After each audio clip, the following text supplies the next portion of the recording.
በስመ አብ ወወልድ ወመንፈስ ቅዱስ አሐዱ አምላክ።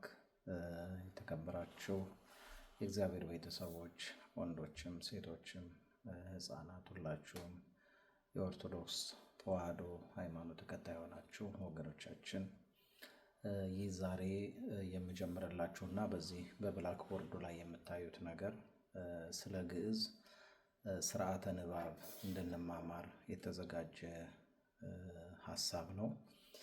ከዚህ በፊት የነበረው የስርዓተ ንባብ አሰጣጣችን ያው ከአባቶቻችን የተቀበልነው ብዙ ጊዜ ቶሎ ለመልመድ ስላልቻልንና ግዕዝን ለማወቅ እንፈልጋለን። ነገር ግን ግዕዝን ለማንበብ እየፈለግን ደግሞ ስርዓቱ ሲስቴሙን አላገኝ እያልነው የምንቸገር ሰዎች አለን።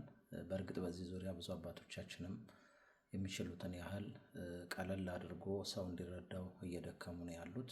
አባቶቻችን እያመሰገን እኔም ደግሞ የአቅሜን ያህል ለእናንተ በዚህ በቪዲዮ መልክ ከዛሬ ጀምሮ የትኛውንም የግዕዝ መጽሐፍት ማንበብ እንድትችሉ ከዚህ ቀጥዬ የምናገራቸውን ነገሮች ቅደም ተከተላቸውን እየተከተላችሁ ሳትቸኩሉ ተረጋግታችሁ በማዳመጥ ምን እንደተባለ ሕጎቹን እያወቃችሁ ስትሄዱ ማንበብ ትችላላችሁ ማለት ነው። እንግዲህ ዛሬ የምንጀምረው እንደምታዩት እዚህ ጋር ያሉትን ለምሳሌ በዚህ በምጠቁማችሁን ነገር ይሄ ስርዓተ ንባብ ዘግዕዝ ይላል ማለት ነው። ምን ማለት ነው? ግዕዝን የማንበብ ስርዓት ማለት ነው። ግዕዝን ለማንበብ የሚረዱ ስርዓቶች ናቸው እነዚህ መጀመሪያ ላይ ያሉትና ከዚህ ቀጥለን ሕጎቹን ነው እያወራን የምንሄደው። ስለዚህ ግዕዝን ለማንበብ በእርግጥ ብዙ አይነት የንባብ ስልቶች አሉት። ከነዛ ውስጥ ወደፊት የምናያቸው እንዳሉ ሆነው በዋናነት ያሉ አሉ። እነሱንም ቀጥለን እናያቸዋለን። ተነሽ፣ ወዳቂ፣ ሰያፍ፣ ተጣይ ይባላሉ። ከዛም በተጨማሪ የሚላሉ፣ የሚዋጡ፣ የሚጠቀለሉ፣ የሚቆጠሩ የንባብ አይነቶች አሉ። ነገር ግን እነዛን ሁሉ ወደፊት በሂደት ብዙ ማንበብ ስትጀምሩ፣ ብዙ ማወቅ ስትጀምሩ ያን ጊዜ የምታውቋቸው ይሆናል ማለት ነው። እስከዛው ድረስ ግን በዋናነት እነዚህ አራቱን የማንበብ ዘዴዎች እንድታውቁና እነሱን ለማወቅ የሚረዳ የፈጠራ አይነት ትምህርት ነውና ተከታተሉኝ። ስርዓተ ንባብ ዘግዕዝ ማለት ይሄ አጻጻፍ ራሱ የቤተ ክርስቲያናችንን የአጻጻፍ ስርዓት የያዘ ነው። ስርዓት ለማለት ይችኛዋን ስ ነው የምንጠቀመው፣ ይችኛዋን አ ነው የምንጠቀመው። እዚህ ጋም ደግሞ ግዕዝ ስንል ይችኛዋን ነው የምንጠቀመው፣ ያችኛዋን አንጠቀምም። ያቺ ለነጻነት የምትጠቀስ ነች፣ ያቺ ክባ ማለት ነው። ነጻነት የሚል ነገር በምንጽፍበት ለምሳሌ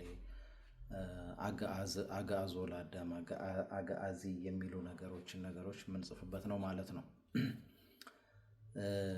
እንግዲህ የግዕዝ መጽሐፍትን ንባብ ለማወቅ አጭር መንገድ ነው የሚለው ይሄ ዘዴ። እንደምታዩት የግዕዝ መጽሐፍትን ንባብ ለማወቅ አጭር መንገድ፣ በቃ የሚረዳን አጭር መንገድ ነው ማለት ነው።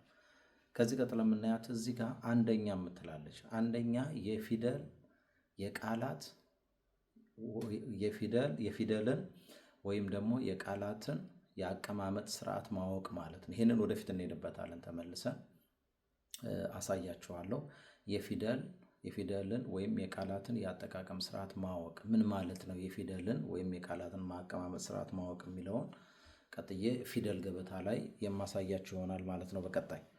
ሁለተኛው ደግሞ የድምፅ አወጣጥ ወይም አባባል ስርዓትን ማወቅ። ድምፃችንን እንዴት ነው የምንጠቀመው?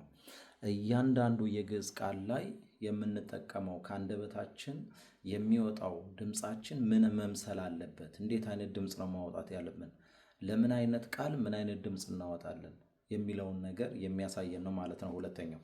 ስለዚህ በዋናነት የሰው ልጅ የሚያውቃቸው ዋናዎቹ ፊደል ላይ ያሉትን የአቀማመጥ ስርዓትንና የድምፅ አወጣጥ ስርዓትን ነው ማወቅ ያለበት ማለት ነው። እነዚህ ሁለቱን የሚያውቅ ሰው ግዕዝን ማንበብ ይችላል ማለት ነው። ሶስተኛ እዚህ ታች ላይ የምትታያቸው የንባብ ሕጎች የሚባሉትን ማወቅ፣ የንባብ ሕጎች የሚባሉትን ማወቅ። እነዚህ ቅድም የጠቀስኩላችሁና አሁን በዚህ በቪዲዮ ላይ የምታዩቸው እነዚህ ናቸው ማለት ነው። እነዚህ እዚህ ጋር የምታዩቸው ማን ናቸው ማለት ነው? ተነሽ፣ ሁለተኛ ወዳቂ፣ ከዛ ሰያፍ፣ ከዛ ተጣይ ይባላሉ። በቃ ግዕዝን ለማንበብ ዋናዎቹ እነዚህ ናቸው። ሌሎቹ በራሳቸው ጊዜ ሊመጡ የሚችሉ ነገሮች ናቸው። ያን ያህል አሳሳቢ አይደሉም። ዋናዎቹ ግን እነዚህን ማወቅ ነው። ተነሽ፣ ወዳቂ፣ ሰያፍ፣ ተጣይ፣ እነዚህ አራቱን ተከታተሉ። እነዚህ ተነሽ ወዳቂን ጎን ለጎን የተጻፉት በምን ላይ እናያቸዋለን? በኋላ በፊደል ገበታ ላይ እዚህ ጋር ቁጥር 1 ላይ የፊደል የቃላት የአቀማመጥ ስርዓትን ያልኳችሁ ላይ የምናያቸው ናቸው እነዚህ ማለት ነው። እነዚህ ተነሽ ወዳቂ በአንድነት ፊደል ገበታ ላይ፣ የፊደል ገበታ ማለት ይሄ ከላይ የምታዩት እዚህ ጋር ያለው ይሄ ሀሁ ያለበት ፊደል ማለት ነው የፊደል ገበታ ማለት። ሰያፍ ተጣይ ማለት እሱን ደግሞ አሁንም በፊደል ገበታ ላይ ይህን ሰያፍ ተጣይ በፊደል ገበታ ማለት የትኛውን ማለት ነው? ከላይ ያለውን ይሄ ፊደል ገበታ የምታዩትን ሀሁ ያለበት ላይ ማለት ነው። ዝቅ ስትሉ ደግሞ በቀይ የተጻፈው አሁንም ያው ነው።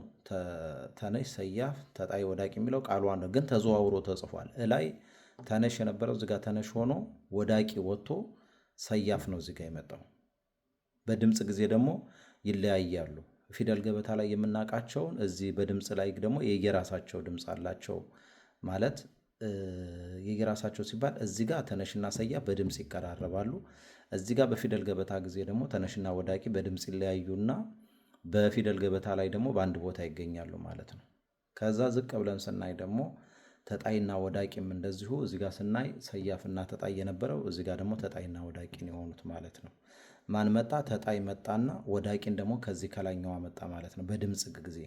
እና እነዚህ እንዴት ናቸው የሚለው በቀጣይ እዚህ ፊደል ገበታ ላይ በምናይበት ሰዓት ላይ የፊደል ገበታን ጨርሰን ወደ ድምፅ ስንመጣ ነው እነዚህ በቀይ የተጻፉትን የምናየው። ለዛሬው እዚህ ላይ ይበቃናል። ተከታተሉ።